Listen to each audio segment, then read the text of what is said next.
diketahui putra bungsu Presiden Jokowi, Kaesang Pangarep lahir pada tanggal 25 Desember tahun 1994. Berarti Ketua Umum Partai Solidaritas Indonesia (PSI) ini baru akan berusia 30 tahun pada tanggal 25 Desember tahun 2024 ini.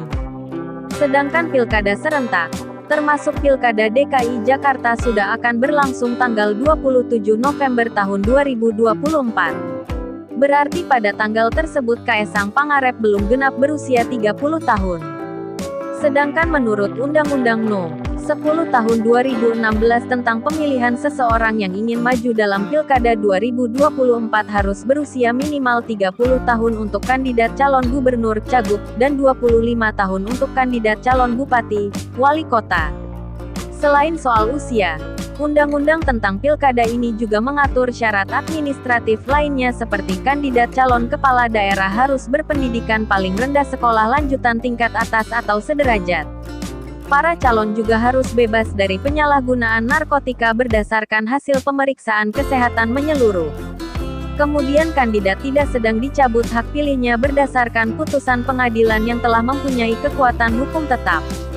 Selain itu, Pilkada 2024 pun dilarang diikuti oleh para penjabat gubernur, bupati, dan penjabat wali kota.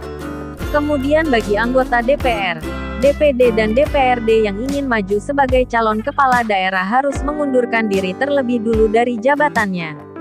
Walaupun dari syarat usia Kaesang belum memenuhi syarat untuk menjadi kandidat gubernur, tetapi Partai Solidaritas Indonesia (PSI) berencana mengusung Kaesang Pangarep sebagai calon gubernur cagup DKI Jakarta dalam Pilkada 2024. Hal ini disampaikan Ketua DPP PSI William Aditya Sarana. William juga menyampaikan Ketua Umum PSI itu akan diusung partai jika syarat administratif terpenuhi. Yang menjadi pertanyaan kita adalah mengapa Kaesang tetap diajukan maju Pilkada DKI Jakarta, padahal PSI tahu umur Kaesang belum genap 30 tahun. Apalagi PSI mengatakan akan mengajukan Kaesang kalau memenuhi syarat administratif. Apakah PSI yakin akan ada perubahan undang-undang lagi untuk maju menjadi kandidat gubernur?